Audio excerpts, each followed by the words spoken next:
right, 12:06. Welcome to the Oil Stream, everybody. Thank you very much for being here. Dustin and Tommy Gazzola with you. We are live on location, Capilano Boston Pizza. If you want to swing by for lunch, pop on in and say hello. Love to chat with you.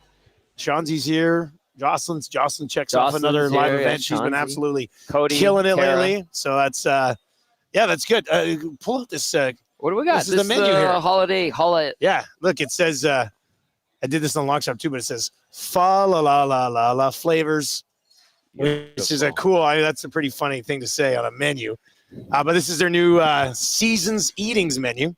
That looks good, right? Braised beef mac and cheese. Have you had it? I think I'm going to. I was thinking of doing it for lunch today. I think that's a tremendous idea. Can we do it together? Yeah, we should get one, and we can lady and tramp this thing. Oh, baby. That'd be good.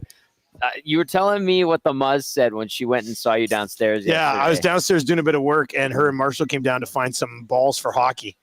And the Muzz comes down into the basement. The kids haven't been in the basement for like 34 days. Tammy's like, you can't go down in the basement. Daddy's been sick. So I'm sitting down there doing some work. Muzz comes down with her hockey stick. And Marshall goes, oh, it's just so nice to be back down here.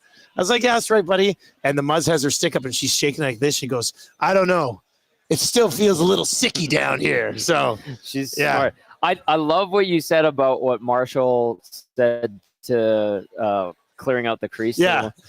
What did he say? Please stay away from our goalie. Oh, that's good. Sometimes you got to send a message. That's right. And he did. So we've got that going today. But yeah, if you want to swing by, if you're in the area for lunch, you can pop by for lunch. And if not, hit up this holiday season menu. Looks absolutely terrific.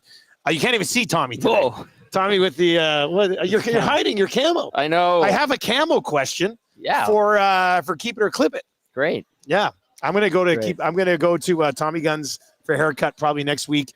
The one kind of on the West End by us. It's gonna be very convenient. Yep. Perfect. So I'm looking forward to that. So that should be good. Look at me. I'm drinking waters. That's great. I'm very responsible because of the cough still a little bit. So yes. Hydrate. Lots of fun. If you are listening on TuneIn or iHeart or at EdmontonSportsTalk.com, of course, you can text us at 780-218-9999, 780-218-9999. And if you're watching on YouTube, hammer the thumbs up for us and sub to the channel. We would appreciate that. Yes. What's it been like this week? Hey, the oil... It's a few nights off for you. I had a day off yesterday. Yeah. It was amazing. That's real nice, Tommy. It was really good. Apparently I didn't use up all my holidays. So you had to burn a couple. I have to burn You're a couple. in burning mode. I'm burning Nice. another one tomorrow, I think. So, okay. What'd you do on your big day off? Lay around, play video games, didn't you? I played some video games. You did play video games. I did get a workout in. It was great to activate. And then okay, you got to man. So I'm sitting there yesterday in the office. Yep. And Hernan's sitting there. And he's like, oh, man, my sinus is a little messed up. I said, well, what'd you do yesterday? He goes, I did an activation. Yes. And I'm like, what the hell are you talking about? And he goes, oh, that's what Tommy calls working out. He goes, so I went to the gym in my building and I got an activation in. I was like, very good. Okay, so is this something one of your instructors at the gym say? Or no, Ralph Kruger came up with it. An activation. I remember him saying it in a press conference, and he's like, Jordan Eberle had a nice activation today. He should be good to go for next game. And I was like, wait a second, what the hell? I never heard of this. And it was like, Ralph, what's an activation? He goes, oh, workout. And he's like, it's just you're activating your body. And it was so ridiculous that I just started saying it, and I still do to this day. When Hernan said it, I almost slapped him. I was like, what are you talking about, an activation? Just say you went to the gym. Just say you worked out. No. Did you talk about the camel thing on the Hangout today? A little bit. We didn't get into it too much. This is a very fancy thing, and it's not magnetic. It's right. It's to listen. I technically don't believe it. I think people are taking camel people for a ride here. Well, there's a lot of science to hunting. So the reason why I'm wearing this is because Bozone Live, we're wrapping the season this week. Okay. Tonight, Jason Moss is going to be in the co-host chair. Well, he'll be angry for sure. Yeah. Well, he hasn't gotten anything. So what you should do tonight is, how's hunting season going? And he goes, I haven't been able to get anything done. And then you say, oh, it sounds like the East Final. Oh. Just kidding. That's too mean. Okay. That's too mean. Yeah. Well, he would punch you in the face. Yeah. You know what? I tune in to watch that reaction. Yeah. Yeah. So it has a 14% conductive carbon in it. Okay. It features an electronically conductive carbon grid woven into the polyester base cloth. What this does is it blocks your body's electrical radiation and allows you to get closer to animals. So it hides you from the animals. Apparently. Huh. This stuff So is they expensive. can't see you, and they can't feel you. Okay. It sounds like cheating, actually. You want to see the price on this stuff? Mm-mm. If you want the whole base layer, the shirt I'm wearing, the pants, and It makes your head invisible. balaclava, you're looking at $369.81 all in, right? And then if you just wanted the shirt, let's say, Man, hunting's expensive. it is super expensive, and they don't mess around. So the shirt is this much, $216. You're wearing a $216 shirt right now. Yeah, so don't rob me. It should be invisible. And then I have these. I'm not wearing the base layer pants. Yeah. It's like hockey. You'd be underwear, very basically. sweaty if you did. It Right now. would be $160. And I hope when you leave the Capilano Boston Pizza, somebody doesn't jump you for your hoodie outside. I hope not. Yeah, they're probably more likely to take yours than my sweet White Mud West hoodie. Yeah, there's a good chance you're right. But I think anyway, so. so we're supposed to shoot right after this show. I was supposed to head to the studio, and I was told by the producer today that Jason will not be available because he's hunting until 6 p.m. Well, imagine if you actually get something that would today. That was awesome. That would be awesome. That would be very cool. We had Great timing. We had Louis DeBrusque and Ryan Kohler on yesterday, and Lou Dog got a buck last week. Oh, so he was a happy guy. Very happy. That's good. Giddy as I can be. like when Lou kills things. That's good. He's a big boy. I like that. You know what this looks like? Open up your zipper again. I determined when we were at the office today, this looks like what happens in outer space when the Avengers leap to like another, they go through a wormhole type of thing.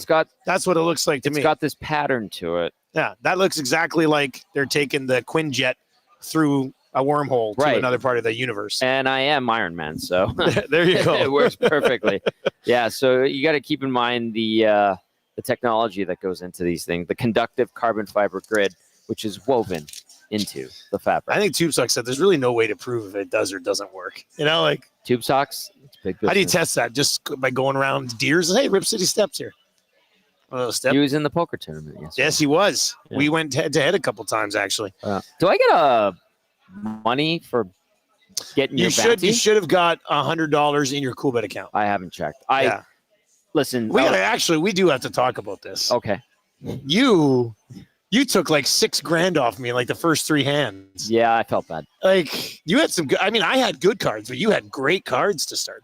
I didn't think it was a bad play by me. Like you had some really nice hands. I did have some nice hands, completely contrasting my last tournament. And I played them well. I'll give myself credit. Like I played smart yesterday until I got fed up. What ended up happening to you? Because I saw you went out like 4 or 5 spots after me or before me. Yeah, I was just we got into hour 3. I had a good hand and I got rivered, and I was like, "F this! I'm tired of this. I want to play video games." So I just went hard. I'm like, all or nothing the next 2 or 3 hands, and I got burnt pretty bad. So it's okay. Like if I focused and was smart, like I was the first 2 hours, I probably would have hung in there for a bit. But I just didn't have the patience anymore. I got whittled away a bit. I was in 4th at one point. I had like 37,000. You were doing good, and then a lot of bigger stacks, the tables get whittled down. And all of a sudden everybody, like there was a stretch there where I was at like 30,000. Nobody else at my table had more than 11. Yeah. So I was like, okay, let's try to make some hay here. Mm-hmm. And then I got whittled away. And then finally it was about 19,000. I was just like, you know what? I had a king 9 suited. You go. I was just like, whatever, I'm going. Exactly. And the guy had pocket queens. Yeah. And he held on. I didn't get a king. So it's tough, man. Like you flop and river. I get if you want to annoy me at the poker table, go pre-flop raise, and I'll get pissed off at you. But if I have something, I'm going to play you. I'm going to take you out, baby. What was the one that you played last night that was like offsuit 5-6 or something? Yeah, but I'm like, that was the thing because you're trying to weed out the weaker players, and I'm like, let's see it. And sure enough, the flop was decent. Straight. And I caught my straight, and I think I got you on one of those. And you're like, did you just play? No, that was a different one. You didn't get me on that one. You got me on some other ones, but I was watching when you got that one. I was like, did you just play a 5-6? Because, obviously you start to pick up on other people's tendencies. And I was just like, these guys are bullshitting me. Like, I'm going to call these guys. And sure enough, I think I got burned on 1 or 2, but most of them, they had nothing. Penner's Pancake says, yeah, Dusty had like 35,000 and no one else at the table had over 10 for a while. Yeah. I should have done more with that, but whatever. It was a lot of fun. It was my good. best result. I finished 18th. So that was good. As Matty Iwanek once said, I am now, I guess, declared the champion of poker You are. at Edmonton Sports Talk. So I have a crown that's for nice. you. How'd your dad do? Not good. Oh, really? No, not good. He was at a table with us there. He was for a bit. Then I got moved. So I think he hung in there for a little bit. Yeah, he wasn't getting any cards either. And he's not used to the cool bet layout. That messes with him a bit. And it does because he plays WPT. And he's like, I'm not used to the sounds and a few things, and it throws him off. And like he was asking me, he's getting updates from me as I was going along, and he's like, what happened? And I'm like, I'm annoyed. I'm done. He goes, oh, well, yeah, you'd have to probably hang in there for another couple hours. I don't think you could do, yeah. No. You got like a max, eh? I do. I want to be at your table next time when you're about 2.5 hours in, and I know you're just going to be like, oh, I can't do it anymore. If I would have hit one of those early hands in the third hour and built my stack up, I would have settled in and hung in there till 1 o'clock or whatever. I still don't know who won. It was make it or break it. I I'm didn't gonna text the boys. I know Penner's Pancakes. I saw him at some point. He was out. I He saw. was out when I left. Saw a few nasties in there. We'll find out. Oh no, yeah. a Huss said. Sorry, on the lock shop, Huss said another Winnipeg guy won. Okay. Nick Lehman, Okay. I think, something like that. Cowboy from WST was. Cowboy really made a good run. Yeah. I saw him in the mix there too. So yeah, no, it was a lot of fun. We'll definitely do it again if you haven't played in one of the poker tournaments with us. Make plans to do it. It's a lot of fun. All right, you can text us anytime 780-218-9999. We are going to talk about the blue line, the search for blue liner. You know what we're going to do today? We're going to go through the entire roster and talk about expectations. We wanted to do that Monday. Got a little carried away. We will get to keep it or clip it for Tommy Guns as well. And of course, if you're not able to make it out to a Boston Pizza for lunch, any of the Popeyes locations also get the job done for you as well. They got those delicious wings and chicken sandwiches, and it typically can't go wrong. I mean, I would get somebody those big chicken wings for Christmas. Chicken wings. I probably would. That's another thing we're going to discuss too. How many Oilers are going to be on that bad boy? Good call. Okay, so we'll get to that. Sorry. So YouTube Trev today, I was going on a little bit of a rant today just about how like Oilers fans think they should and be in on everything, and I'm just like, I can't. I like Tommy. They got traded for a defenseman here right away because I'm not going to be able to handle 2 months of like defensive rumors. I just can't do it. I don't have it in me this year. I know. I just don't. So an unrealistic expectation. I caused a bit of a shitstorm last night when I put. Okay, what did they give me? Yeah. Okay, what was this? So from Hello Hockey, like, listen, we don't focus on the Oilers on Hello Hockey. It's a broader spectrum, and because we're in other markets on that show, we look at Calgary and Vancouver a little bit more. But Oilers talk is always good, especially when this is the main. We're based out of here, right? So. We got Pagnotta to go around, and then, I brought up, like, what's going on the defensive market, and he goes, well, they were watching David Savard last Monday when they were there. And then I said to him, like, that's not going to appease Oilers fans. And he goes, well, what do they expect? And I said, well, they expect a Parayko. I heard you guys talking about Parayko. Yeah, Parayko was on Eric's weekly rankings. Which was, I love how he converted Brandon Tanev. He also converted Brandon Tanev. I started laughing when I heard that on my drive. But he moved Nurse up. Of course. Yeah. Rip City Step was probably laughing with glee. Anyway, and then so we put the clip up, right? Just to give you a sampling of the show. And I said, a dose of reality for Oil Cut, your latest episode of Hello Hockey. And people just started shredding Pagnotta. And it's funny because David breaks a lot of stuff, but because Dave's predominantly on NHL Network, we don't get him here in Canada. Yeah, you don't see him a lot. You see him now a bit on Sportsnet because they run a couple NHL Network shows, but they're like, well, he doesn't know anything compared to Elliott and this guy and that guy. It's like, well, no, he's right in there with them. And I think it offended some Oilers fans. Others, perceived it different ways. One reply was like 5 middle fingers to us. What? I mean, that is kind of hilarious. And I said it's a good example of like the cross section of what you get, and I think you were alluding to it too. Is like until they do something, and if they keep winning one, winning two, maybe losing one, and not really taking off, we're going to keep hearing this noise. Listen, we know they're going to have to make a trade. They're going to have to improve this defense without question. But there are some who are realistic about what to anticipate coming back. There are others who dream big.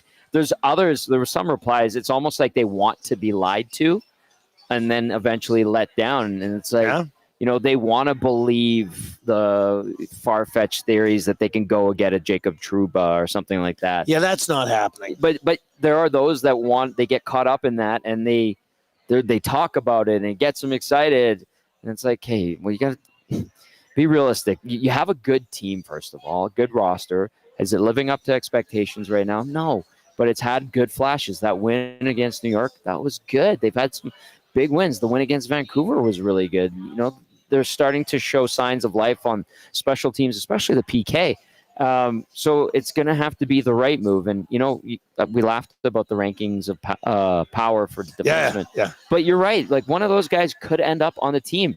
And the other thing I was told most recently in terms of where the Oilers are going and when they look at defense, we joked about Bob putting out the million it's a defenseman that has 2 feet and 2 hands and a heart. Can skate, but also can check. And both the last sides. thing I was told was they have now deployed their scouts, and they have eyes on. They've opened up the spectrum of defensemen that they're looking at. They have eyes on many more players than they perhaps did in weeks previous.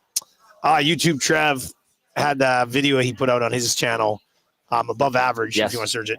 And he had Mike Matheson as a top-end target. Hey. Under contract next year as well, at 60-some points last year. Yeah. He'd be a nice fit in the top. I mean, I think that's the high end Absolutely. that you could hope for. And I know he was like gung-ho about it on the morning show. You're very, very much a fan of that move if they could make it work. I would be too, to be honest with you. But, like, how do you pull that off? And I was talking to somebody within the organization yesterday, and we're talking about the whole, like, what Pagnotta said.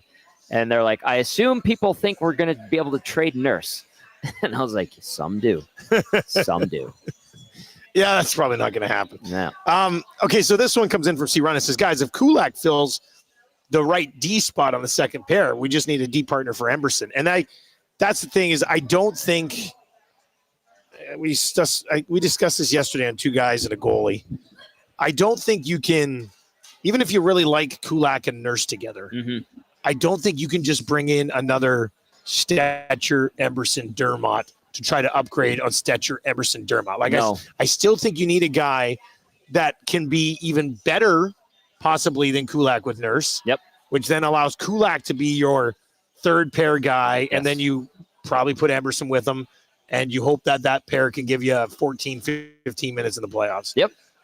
Or you have a guy who, if you really like Kulak there, you bring in a really good third pairing defenseman. You know what I mean? Like, you can't – it would be pointless to be like, oh, man, Kulak's playing really well with Nurse, so let's go get Stetcher 2.0. You're like, that makes no sense to me. Like, listen, I was reading the replies to our tweet on Hello Hockey yesterday, and it made me think of, like, the different perspectives that fans put in.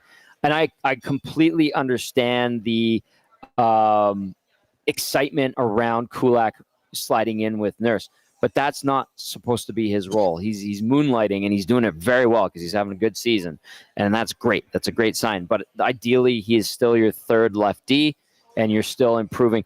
I don't think the Oilers are getting one D-man. I think they're going to get one that's like the important one, and then I think they're going to add another one sneaky in there. I think that sneaky as in also a possible upgrade on Stetcher and Dermott, or that's the different type of Stetcher and Dermott. You could categorize it as that's the different type, but ideally it's an upgrade. I also and it falls into the Pod Colson discussion because we ran keep it or clip it, and I said clip it. He's going to be fourth line, ideally fourth liner. There's nothing wrong with admiring and appreciating what he's doing right now because this is great, and it's good that he's getting the love from McDavid and Draisaitl. That's high praise, man. Like, that's good. But it reminded me of last year, Dusty, when you and I on this show were talking about the line of Draisaitl with McLeod and Fogle, and they had a nice week.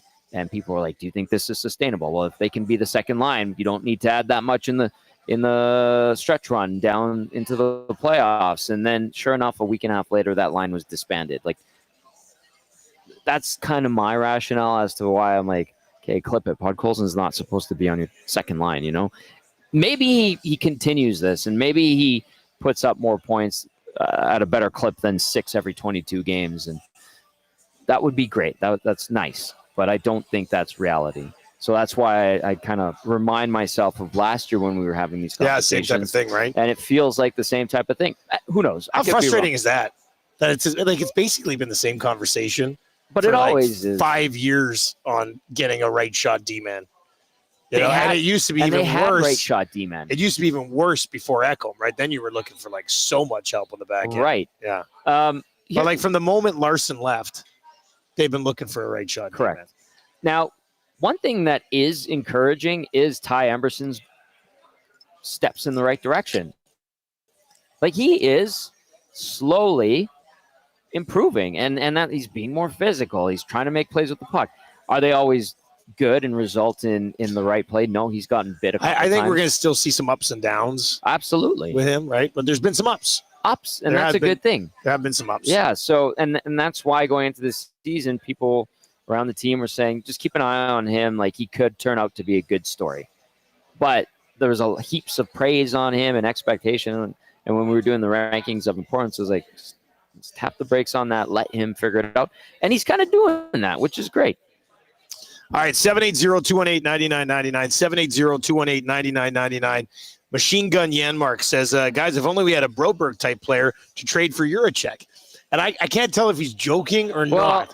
Like, if you had Broberg, you just keep Broberg. Yeah, exactly. Like, I don't know if you're joking. If you're joking, it is kind of funny. And the Juracek thing is like, did Edmonton all of a sudden become experts on David Juracek, who 2 weeks ago they had no clue who he was? I didn't know much about him. I'm like, who was that guy? Was it high defenseman pick? Yeah, what's he done? Oh, he's played, at that point it was like 6 games. Yeah, he's played 6 games, got 1 assist this season. So I don't know, man. Like, it's tough to go out and get a guy like that and all of a sudden be like, you're now. I saw him this was the reason. This was what was going to drive my rant. What? This morning. I Twitter searched Juracek last night just to see what was out there. Mm-hmm. And one of the first things that popped up was an Oilers fan who had him slotted in next to Ekholm. And I was like, wait a second here. Like, what is happening? And was that a popular post?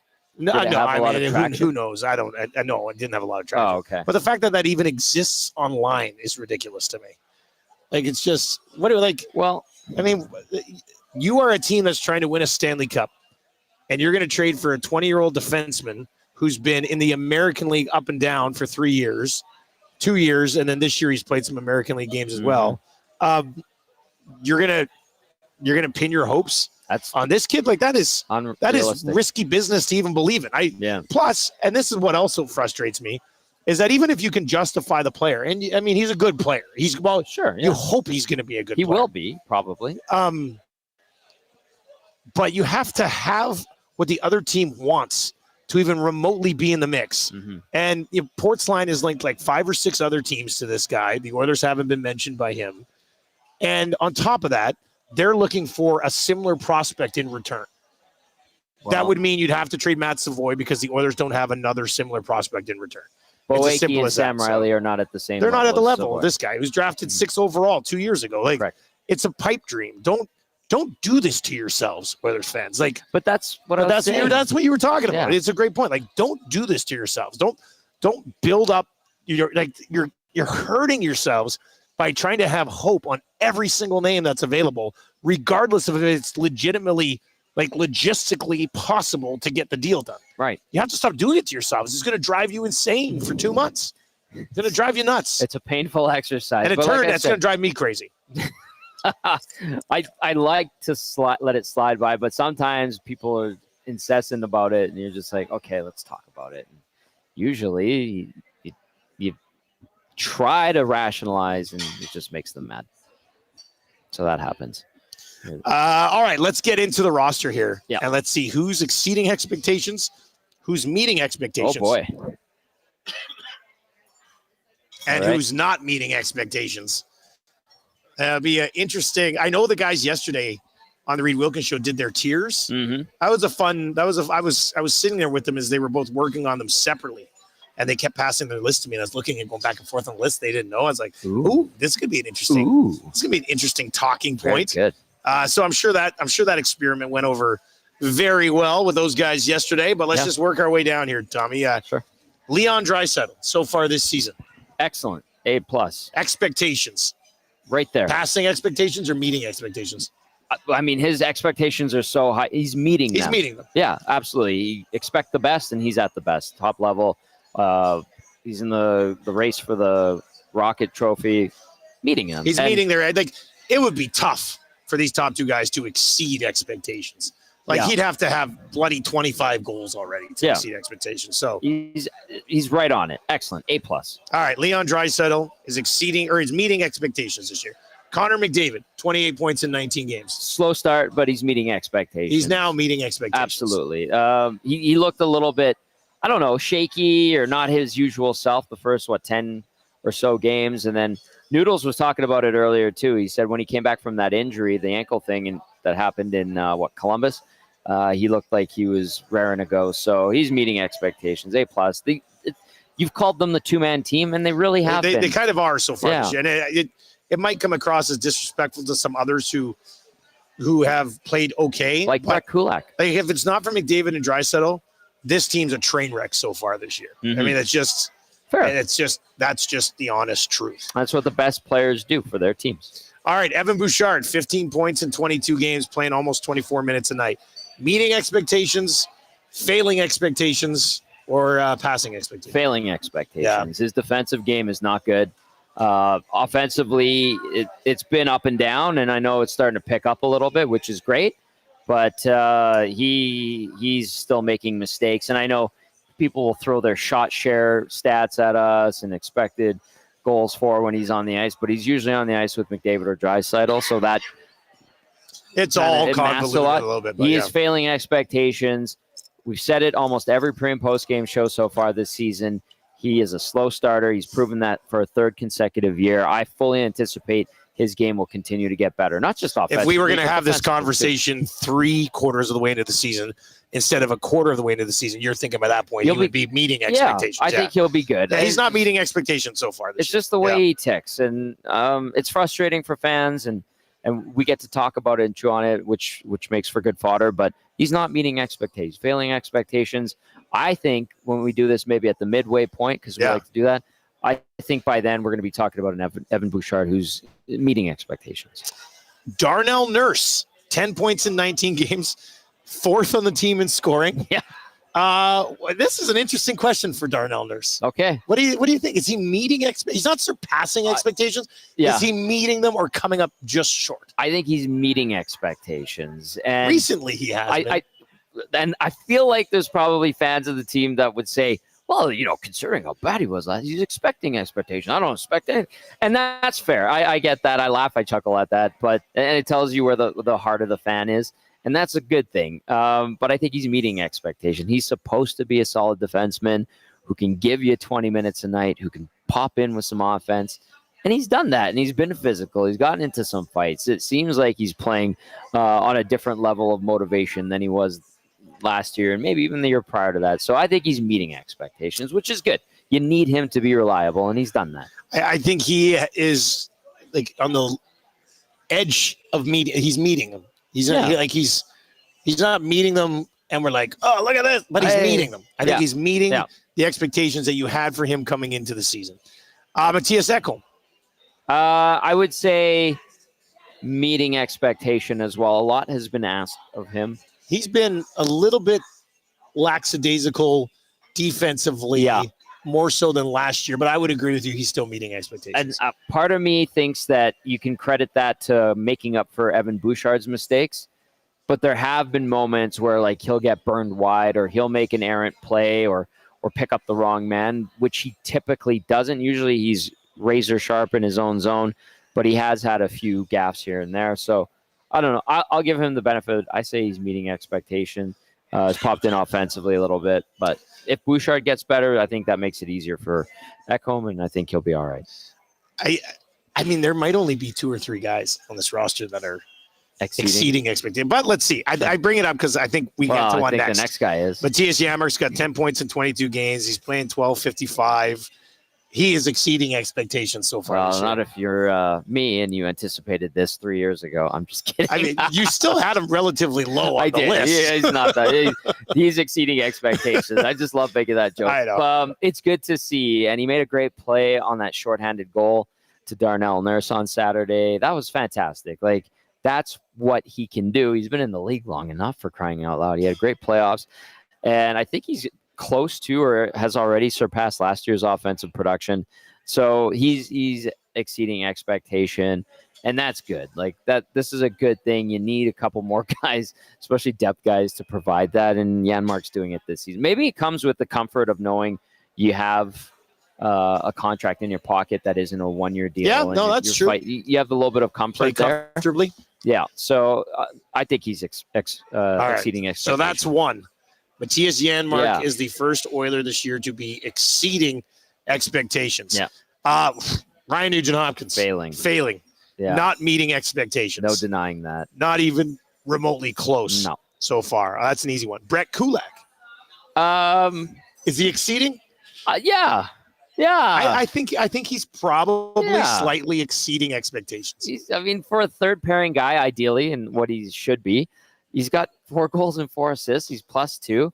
He's averaging almost 20 minutes a night, Dusty. And I think that's telling, obviously, of where the team's at with its personnel on defense. Missing Nurse for a couple of games probably bumped that up as well. But he's just been very reliable. And, there were some who suggested that he should have been the guy that was, shipped out and moved for another piece. Instead of Ceci? Not many, but there were still some. I remember some of those comments and texts and nasty chat comments as well. And he's proving why that wouldn't have been wise. And I think he's exceeding expectations. Big Bozone guy live. Bozone live. Oh, really? Mm-hmm. Oh, that's nice. Do you think he has some of this fancy camo that you have? 100%. Cool. Well, he's starting to get into it. And one of our biggest bucks ever recorded on Bozone Live was on the Kulak land. Really? And him and I had a discussion about it. Wow, that's interesting. Yeah. Well, I hope he can afford to hunt. It's very expensive. Well, he does make quite a healthy sum of money every that's year. Good then. Yeah. Zach Hyman. Failing expectations. Yeah, not meeting expectations. Yeah. I asked Kevin Lowe this on Hello Hockey the other day. I said, do you think Hyman, Bouchard, and Skinner might be dealing with the added pressure of a looming Four Nations face-off, which is the precursor to the Olympics? And do you think it's wearing on them negatively? Kevin didn't buy it. And I asked him, going back to your history building teams to win Olympic gold medals and World Cups of hockey, he goes, no, I don't think so. And I don't question Kevin Lowe. So part of me thought that maybe that was what has led those three to have some struggles this year. But Hyman's whiffing on one-timer opportunities. He's not banging home garbage. He's been robbed a few times too. Has been robbed a few times, but he is failing expectation. Even sometimes when he's trying to get a cycle going or grind the puck down low, he's not winning that extra battle like he has in years past. He's on a 33-point pace. And that's not him. That's failing not him. Expectations. Yeah, he's failing expectations. Maybe he comes back from this injury and with a fresh, frame of mind and he's better and back to old Zach Hyman. But right now he's failing it. Expectations. Jeff Skinner, -9. Failing expectations. Yeah, failing expectations. Absolutely. Corey Perry. Meeting expectations. Yeah. I almost thought for a second that he might be exceeding, but I think he's meeting. He's very borderline. I think he's 100% meeting expectations. Yeah, I think so. Yeah, he's been. Listen, I still kind of go back to the signing. I'm like, huh. If you would put it to I fans, do agree with that take. If you could have had Holloway at 1.4 instead of Perry at 1.4, pretty sure 95% of the fan base would take that. And that's no disrespect to Corey Perry. That's just, you've got a 38-year-old that, ideally is a fourth liner. We thought he might even be the 13th forward. Yeah. They usually don't carry 13 forwards, but man, who's to blame on that one? But I think, with the promise of Dylan Holloway now and certainly in the future, I think most fans would probably take Dylan Holloway over Corey Perry at $1.4 million this year. I'm one of them. I would think that would be the better money. Adam Henrique, 13th on the team in scoring, not meeting expectations. He is not meeting expectations. He's failing expectations. This is a guy who had 50-plus Would you points say, last year. is he playing horribly, or is he just not really contributing positively? Very safe he's playing. Yeah, I know? don't know if I watch a lot of games and go, man, see you later. Jocelyn. Thanks for coming. I don't know if I watch a lot of games and go, man, Henrique is sure blowing it tonight. No. But I also haven't watched, it's been like once or twice all season. I've been like, oh, nice work by Henrique. Mm-hmm. He's almost kind of been invisible so far this season. I know last year he played more wing. I don't know if it's the... Yeah, they haven't moved him around really much at all. Yeah, he's been a center the whole season, more or less. I know there's been, 1 or 2 games recently where he had to slide over. But he's not meeting expectation. And 6 points in 22 games for a guy that was, I think he was, a 54-point player last year, if I'm remembering off the top of my head. But, yeah, he's got to provide more jam offensively. And, I mean, that goes hand in hand with his right winger for the majority of the season, too. The ultimate test of your Podkolzin thoughts. Okay. 22 games. He's got a goal, 5 assists, 6 points. He's meeting expectation. I think he's exceeding. Oh, really? I do. I like the 1 goal is not good enough, but he's playing well enough that they keep him in the top 6. And for me, that's exceeding expectations that I had. Good point. So, yeah, I think he's exceeded my personal expectations for him. My look at this is he's supposed to be third, fourth line guy, chip in with a little offense, a little bit of tenacity. And you're saying he's done that, but as a top 6 guy, right? But he's doing that as a top 6 guy. Again, ideally, you have a guy playing with McDavid and Draisaitl, and he's got more than a goal and 5 assists. And he's blown a few empty nets where you're just like, But maybe he turns it. Maybe he starts to catch on fire offensively. Again, this is great that he's found a little bit of a niche. We'll see how long he can ride it out. But I would say, yeah, even if he was a fourth liner or third liner and he had 6 points, I'd be like, yeah, you're meeting expectation. That's good. That's what a guy who's in the bottom 6 should be around at this point in the season. So I just look at it that way. And listen, maybe he turns this into a thing. I don't foresee it. If I'm wrong, I'll admit it, and I'll say happy to be wrong. It's official. Today's the day that we know I like Podkolzin more than you. I don't think that was a secret. and hang on. That's the other thing. Please don't say I don't like him. That's wrong. I didn't. I said I like him more than you. There have been people and listeners and viewers who have said, oh, you don't like him, Tom. No, it's not that. I think he's ideally a third or fourth liner. And right now, to me, it feels like he's moonlighting, and he's doing it well enough that he's got the admiration of 2 of the best in the world, which is a feather in his cap. All right, let's continue on. Victor Arvidsson. Failing expectation. The only area where I'd say he's meeting expectation is that he's hurt. And I did expect him to be hurt at some point. Yeah. But yeah, not meeting expectations. No, you need more offense. He buzzes and he goes to the hard areas, and that's why he's banged up. Not shockingly. You need more than 5 points through 16 games for a guy like that. Like if you're going to demand Podkolzin have more points with the top 6, you need to big time. Have more from Victor Arvidsson. He should be around 14 to 17 points. Derek Ryan, 2 assists in 20 games, -4. I guess not meeting expectations. He's not meeting expectations, but I also I'm not sure he should even be in the lineup. Very little opportunity. So, yeah. He's averaging 9, just under 10 minutes a game. Troy Stetcher's played. I mean, Kapanen incomplete. Yeah. Gazzola incomplete. Although I don't mind Drake on the fourth line. He gets involved a little bit. He does. I mean, what he did to Kaprizov is kind of why he's still hanging around, so to speak. The other 2 guys I guess we would look at would be Stetcher. -5, 1 assist.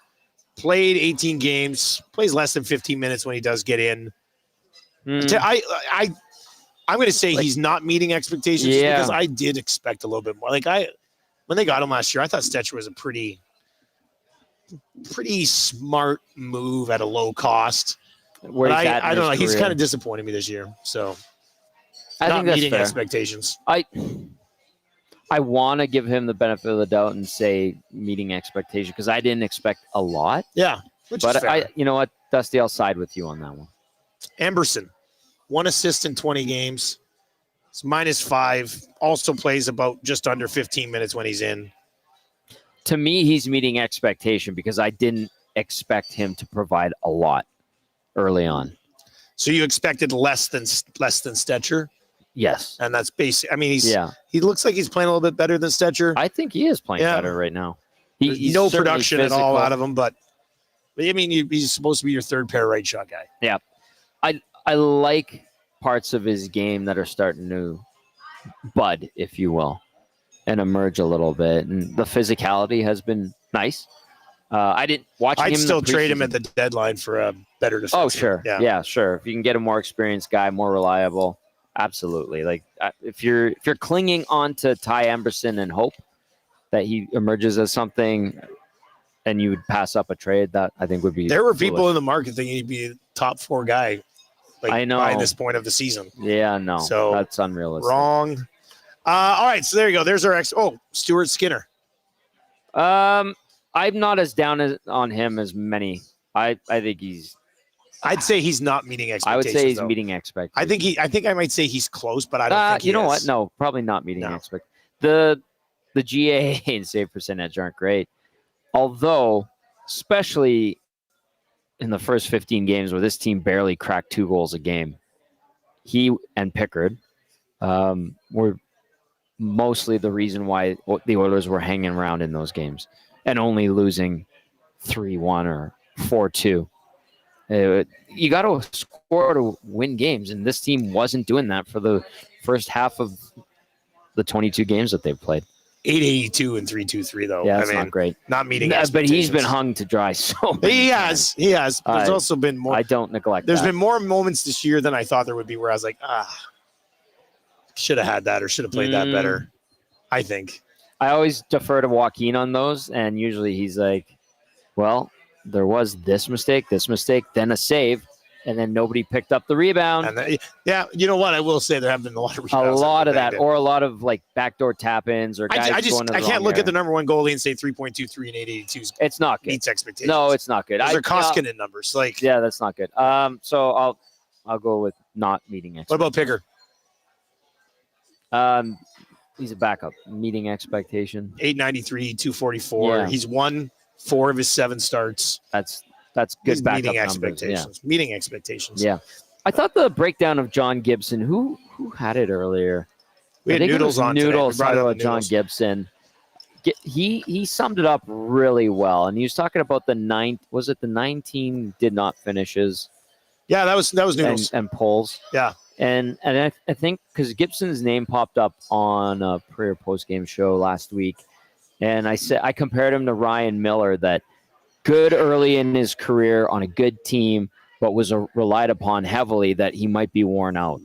And Noodles mentioned something about like games where Gibson wouldn't finish them, and it would be like lower body issue, will not return. And I thought to myself, like, yeah, maybe that's a sign of what I was trying to articulate with Ryan Miller. Same way, like when he got into his early 30s, it was like he was almost burned out because he played so well, so early, so much too, yeah.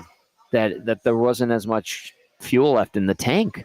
Now to Miller's credit, he ended up, being a 1B kind of thing for a little while, and then eventually back up and then said, good night, Irene. And maybe that's the same with Gibson, or Gibson finds second life. We're a pretty good example of the flip of that is Cam Talbot. Didn't play much early, got to the league late, had a little bit of number 1 time, and then kind of was 1A. Got himself into top 5 in Vezina voting one year. Yeah, was an all-star last year. He's kind of the flip of Miller and Gibson.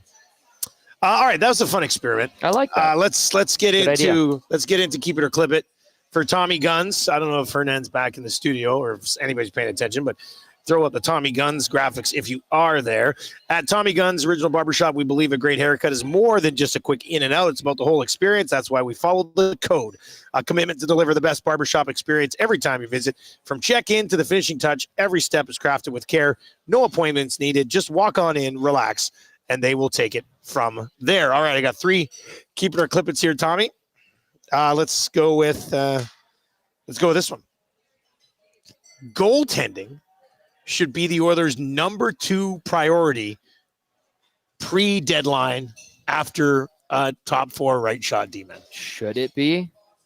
Keep it or clip it. Clip it. It shouldn't be. No.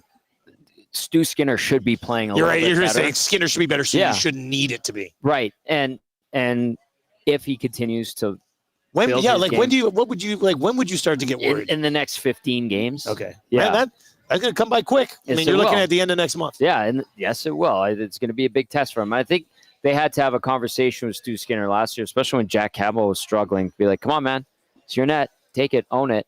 I don't know if that has to happen again, but he's capable of better. He has shown better. It shouldn't be the number 2 priority. If it is the number 2 priority, we've got big-time problems, especially if the Oilers need to act on it. As of right now, what's number 2 priority? Man, right now, so you need that defenseman. I would say a more depth at D. Even more depth at D. Okay. No, I think that's an interesting question. All right, how about this one? All of Arvidsson, Skinner, and Nuge will score more goals than Podkolzin this year. Yes. Keep it or clip. Keep it. Oh, man, if he actually gets on a heater, that's going to be... Then I'll happily be wrong, but yes, I'll keep that one. He's What on do you pace think? for 4 goals right now. Yeah, I mean, exactly. I would say I'd be pretty surprised if he somehow ends up with more goals than Arvidsson, Skinner, and Nuge. I think the best path to that for him is probably just Arvidsson being hurt. Yeah, like a few more times this year. Maybe miss a nice time. All right, and this one, keep it or clip it for Tommy Guns. Camouflage should be more popular in regular, everyday fashion. Clip it. Keep it or clip it. Come on, you're the guy wearing camo today. Yeah, because I thought I was heading to the studio to do a hunting show, but we're waiting for Jason Moss. Why isn't it more popular, do you think? Well, it can kind of look cool. That guy's wearing a little bit of camo. Yeah, that guy's got some winter camo. Got some winter camo, huh? I've certainly warmed up to it a little bit, but yeah, if you lived in a rural area, it would be way more practical and make more sense. The other thing too is it's usually very comfortable and warm because especially for all hunters, you're sitting, you're being patient, you need to stay freezing warm. your nuts off. That element of it I've come to appreciate. I have this pullover they gave me last year. It is super warm. It is so good, especially in really cold conditions. I know we haven't, bottomed out here because it gets colder, but I wore it the other day under my overcoat and it was very comfortable. The practicality element of camo and hunting gear is why is plaid so popular, but camo's non-existent in regular? But camo, you're supposed to blend. You're a guy who's nature. wearing both this week. Plaid kind of it can be worn in a fashionable way, and I've actually warmed up. I just feel like somebody a celebrity needs to take camo to another level, and then other people will be like, "Oh, well, Jay-Z wears camo." I don't know why I picked Jay-Z, but it's Jay-Z. It's an example. It's an example. Remember, like boots, not hunting boots, but Timberlands that kind of had the woodland motif, and those were popular for a little bit. But I mean, in urban areas, no, I don't think it's gonna fly. Duck Dad says plaid is just elevated camo. I don't know. And that. Mex probably with the text that will wrap it up. That's because a good camouflage clothing item is hard to find. That's good stuff right there. That's the perfect way to wrap up the oil stream today. All right, so it's been fun here at Boston Pizza. So this Boston Pizza, we were wondering. They renovated it. No, but no jukebox. Oh, we're saying. Hang on. Yeah, ask Cody. Cody, do you guys have a jukebox here? No, we were wondering. Oh, okay. People were texting in today. Said a lot of Boston Pizza lounges have jukeboxes. You're gonna look into it. That's good to know. Small now, right? Right there, electronics and stuff. They're not the old school. You should get an old school one. That'd be cool. Remember those places you could go that had the little? It's mostly in shows and movies, but they had it on the table. Yeah, that would be cool. Yeah, like a diner with a little jukebox right on the table. Right. Yeah, but there's one right there. Yeah. Popcorn. Yeah, that would be cool. Yeah. Let's not kid ourselves. Jukebox is a glorified Spotify. right, Holy. that you pay for. The disrespect to the jukebox is unbelievable. But people want to hear their tunes. That has never gone away. That is a timeless thing. Yeah, but you can't come into Boston Pizza and just say, everybody, listen to my phone really loud. No, you, right? You have to go to the jukebox. You have to go to the jukebox. Yeah. You have to pay for that right to hear your tune and hopefully appease the rest of the patrons that are at that location. A conversation that I'm sure will certainly continue on EST Afternoons with absolutely with Joaquin Gage and Hernan Salas. That's coming up. Reed Wilkins Show from 3 to 6. That's going to do it for the Austrian today. I will be back in the studio tomorrow morning with the Nielson Show at 6 o'clock. As always, the Austrian presented to you by our partners at Boston Pizza, where it's time for the season's eatings. I'm having la flavors. That's the winter menu right there. Also, game day specials, $5 off of any medium pizza and $1 off of tankards of Canadian and Coors Light as well on game day at Boston Pizza. Tommy, good show today, buddy. That was a lot of fun. Thank you, Tara. Thank you, Cody, for having us. Stick around. Yeah. EST Afternoon's coming up.